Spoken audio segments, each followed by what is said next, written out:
Tout le monde, j'espère que vous vous portez bien et je voulais passer un rapide coup de gueule. Je le fais jamais, mais là c'est nécessaire parce que les gens ne respectent rien en fait.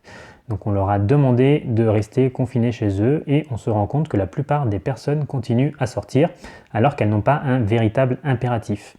Donc il y a deux explications. Soit la première, les gens s'en foutent complètement, ce qui peut être le cas, parce que dans le monde dans lequel on vit aujourd'hui, c'est complètement possible.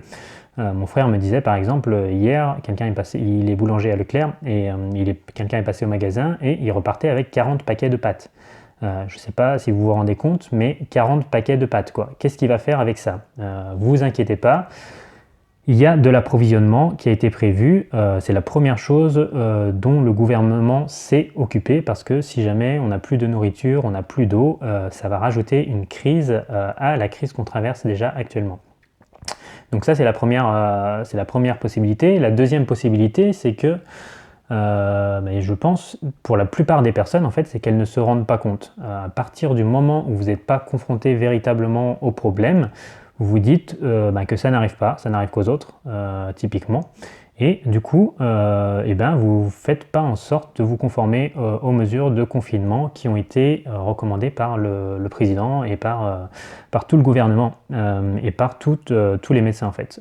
Et c'est là que c'est difficile, c'est parce que vous vous rendez pas compte. Moi, je discute avec pas mal de personnes, enfin j'ai beaucoup d'amis qui sont dans le milieu hospitalier, ma femme est infirmière également.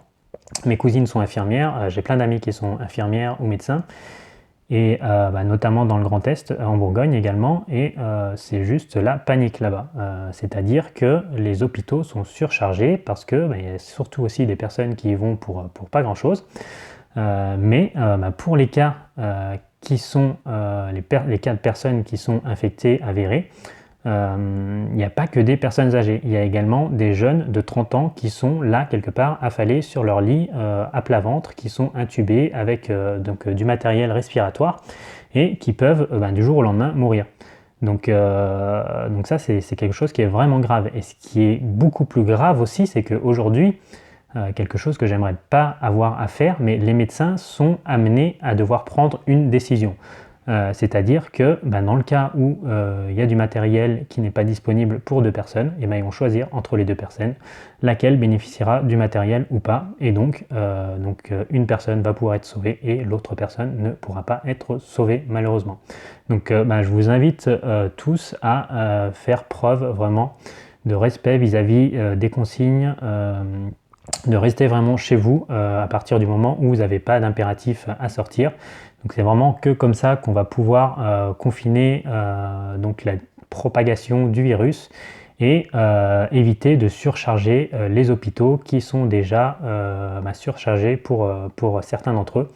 Donc voilà, je sais qu'il y a un mouvement qui a été lancé, restez chez vous, donc je vous invite tous à respecter cette recommandation et puis à suivre ce mouvement-là. Restez bien chez vous et portez-vous bien, prenez bien soin de vous et de vos proches. Allez, ciao ciao!